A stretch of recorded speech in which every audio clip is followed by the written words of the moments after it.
Okay, the next thing I want to cover is what's called proportions.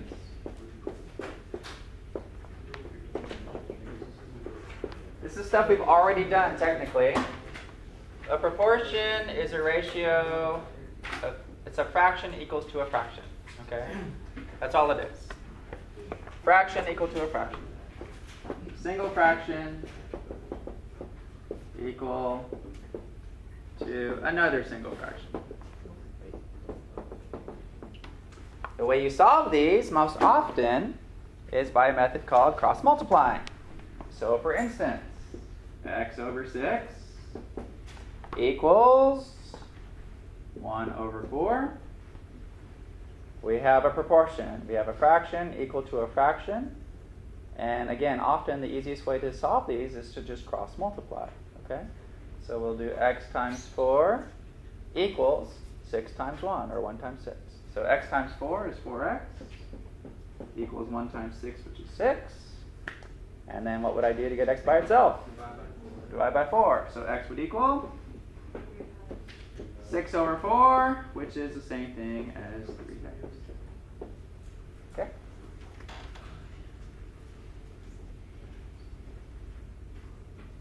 Okay, then you'll also need to be able to do something like this. If you can earn $341 in 11 hours, how much do you earn in 8 hours? If you earn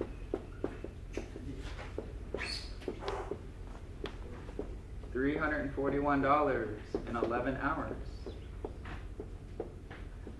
how much do you make in 8 hours?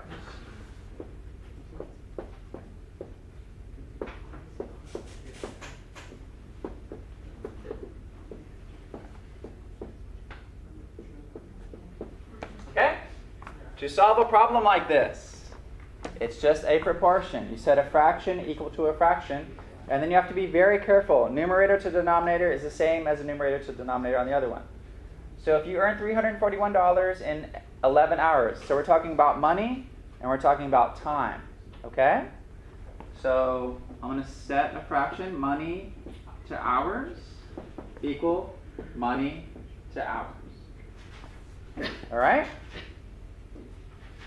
You could have done it hours to money equals hours to money, as long as you keep the proportion the same. Okay? Same top to bottom. So I earned $341 in 11 hours. How much do you make? I don't know. In 8 hours. There we go. There's our proportion. Okay, go ahead and solve that for me, please. And tell me how much you make in 8 hours.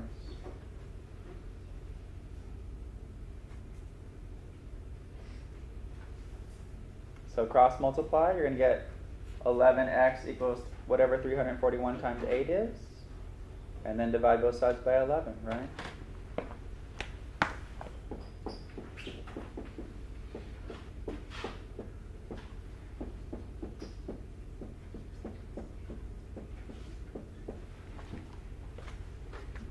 So I don't have a calculator with me, but whatever 341 times 8 divided by 11 is, what does that come out to? 248. Oh, evenly? Oh, that's nice. $248. Questions on that? Fraction to fraction, set the numerators and denominators corresponding to the previous fraction, okay? Let's do one more and then we'll move on. You also have similar triangles.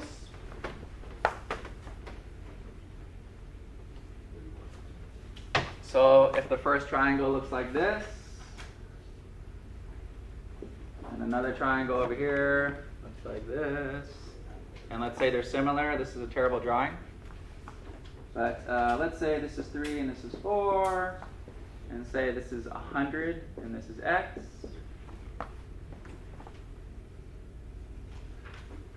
Okay, obviously not drawn to scale.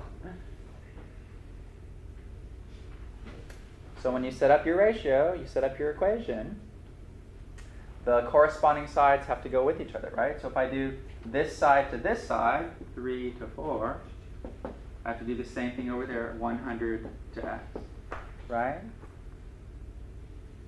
So make sure you set the corresponding numerators and denominators to each other. All right, what does this come out to? If you cross multiply, you get 3x equals 400.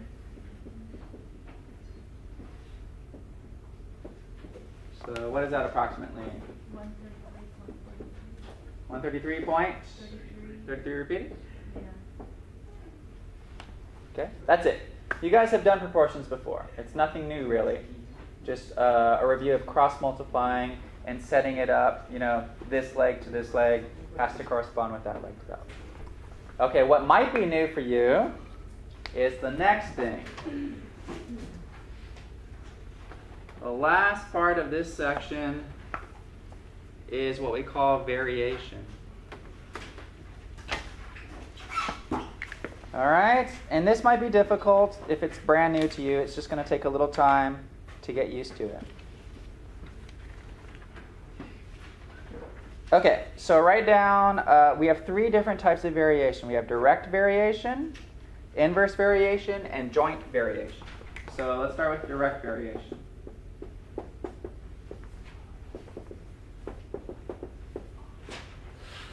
Okay? If y varies directly with x, I'm going to give the English, and then I'm going to give you the algebraic equivalent, and you guys need to memorize this. Okay? If y varies directly with x, that means your equation that you're going to do is y equals k times x.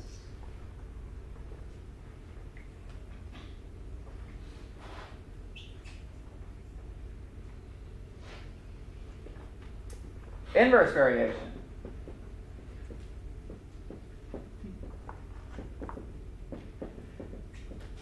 If y varies inversely with x,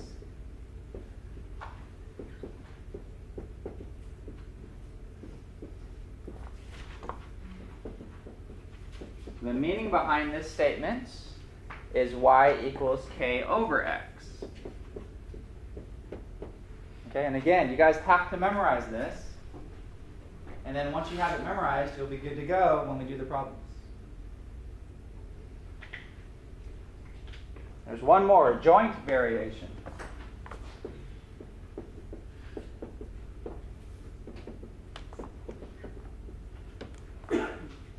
If y varies jointly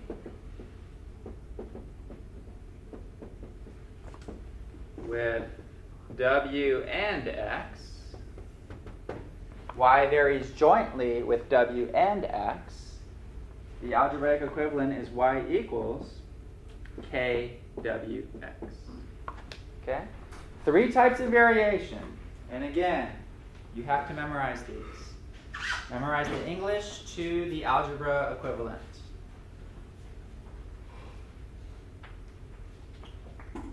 Okay? Get these down in your notes. I'm going to erase it, and then we're going to do some examples. Wait, please don't.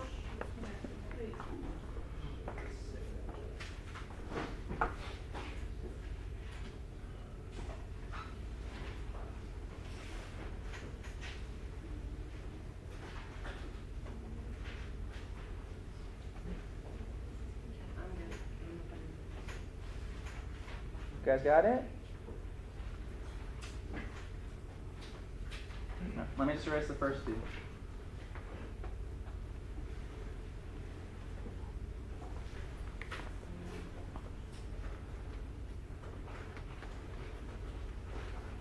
Okay, so on all of these problems, the first thing that you need to do is set up the equation that you've memorized to solve for k.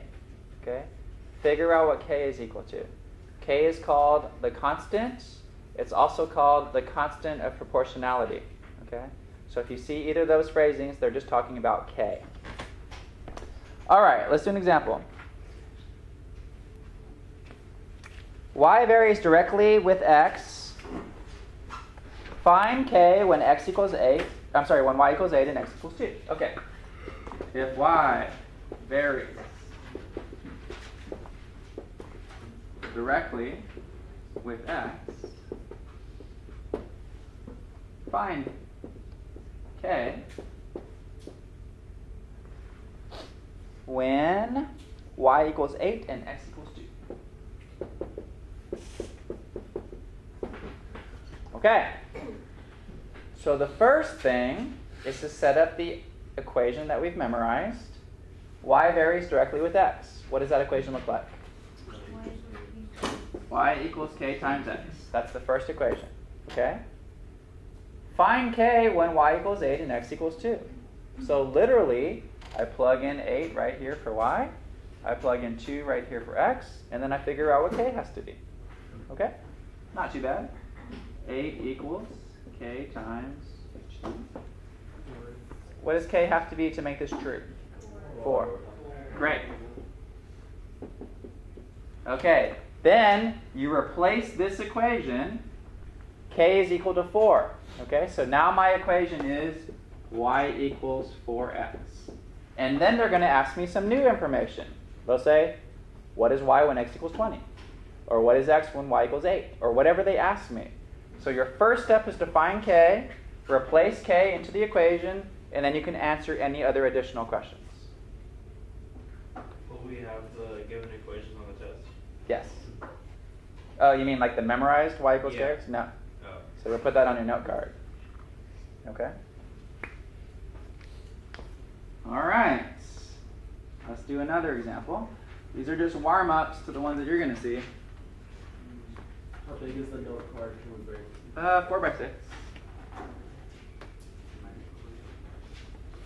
Front and back. Yes, front and back.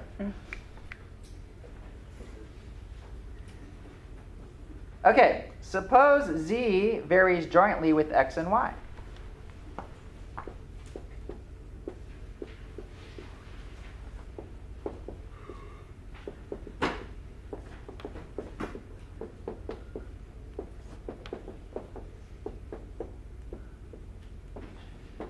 Okay, I'm going to stop there. Before I even continue and read this problem, there's no sense in reading on if I can't get this first part.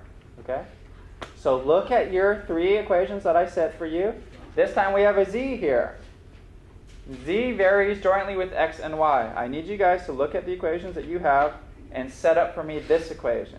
Z varies, so z equals, I'll get it started for you, jointly with x and y.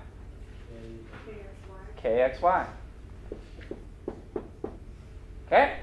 You have to memorize that. You have to be able to get that first. If you can't get that equation, there's no use in reading on the rest. Okay? Z varies jointly with x and y. Z equals k times x times y. Okay? All right. Then it says, if z equals 483 when x equals 23 and y equals 7, find k. So if z equals 483 when x equals 8 and y equals 7, find k.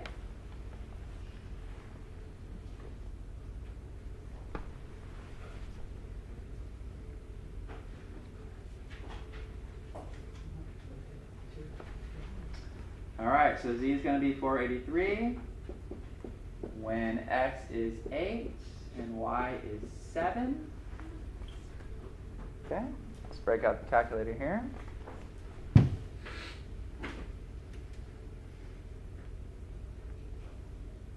What did you guys get for k?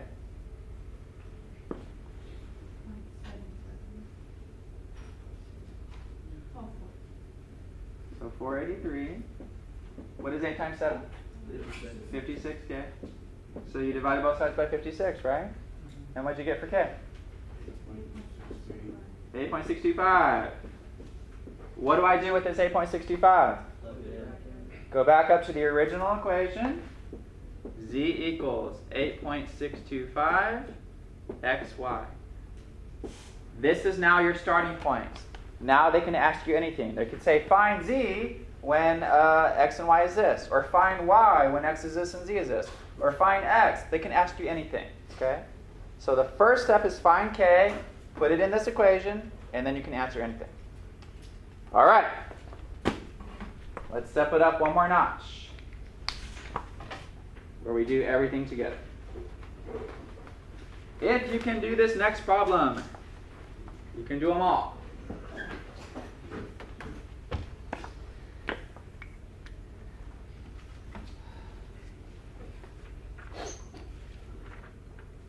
pick a good one here.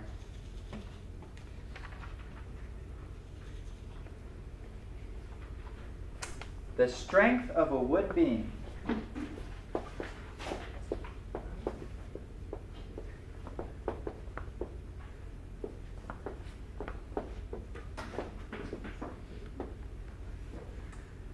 Varies inversely with its length.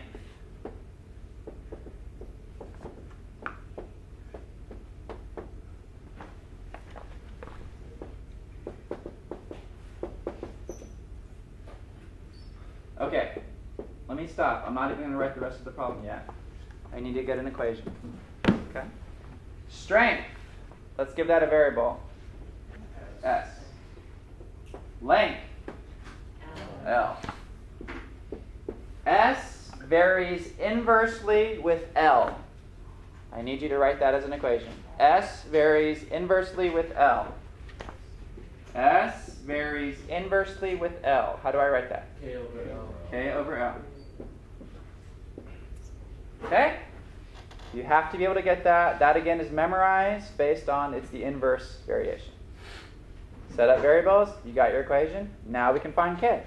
Okay? The second part says a beam that is 33 feet long can support 1,200 pounds.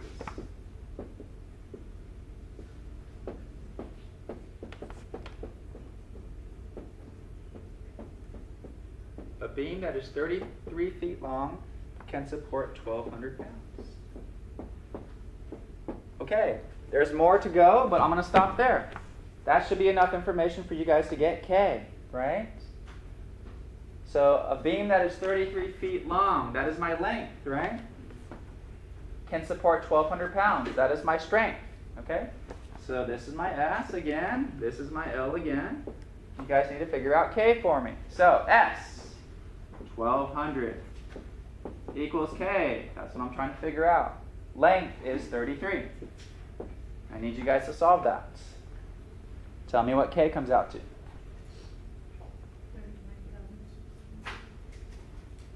39,600. Did everybody get that? Yes. Okay. What do I do with this 39,600? Yeah, I replace this K. This is no longer just K. Now this K is 39,600. Now there's my formula. Now I'm ready to answer any question you ask me. They could say find strength when length is this, or find length when strength is this. Okay? So I have to be ready for anything now, but this is my new equation. Great. If we're cool up to that point, I can continue on with the next part of the problem. So do it step by step, just like I'm doing it right now. How much weight can a beam support if it is 23 feet long? Before you continue, I have a question. 1 second. Let me finish writing this down. How much weight can the beam support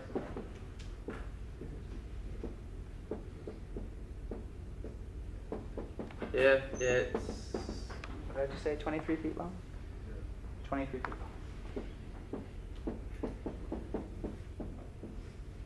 How much weight can the beam support if it's 23 feet long? Okay, yeah, question. So, where is it K over 33 equals 1,200? When you multiply it and cancel the out and stuff, does the K, shouldn't the K be K33? No, K times 1. If you cross multiply, there's nothing with the K. Oh, okay, gotcha. Does that make sense? Yep. Yeah. All right. How would I solve this problem? Where am I going to put 23? Right. Right. If they said it can support 5,000 pounds, how long is it? Then you would just put 5,000 here and figure out L. Okay. But did you guys see how I did it step by step? I read the question. I formed my equation. I used the second part to figure out K. I replaced K with a number. Now I can solve anything you ask me. You're asking me how much weight can it support if it's 23 feet long? Great. I'm going to plug a 23 in for length, and I will tell you how much. S equals 39,600 divided by 23. Go to your calculator. Let's get an approximate for this. 1,721.739 pounds, approximately. Yeah, it was funny too. This section's way easier than the previous section. Do it step by step. You should have no problem. Questions on this? Wait, is this going to be on the test? Yes. We have a whole other chapter that's going to be on the test too.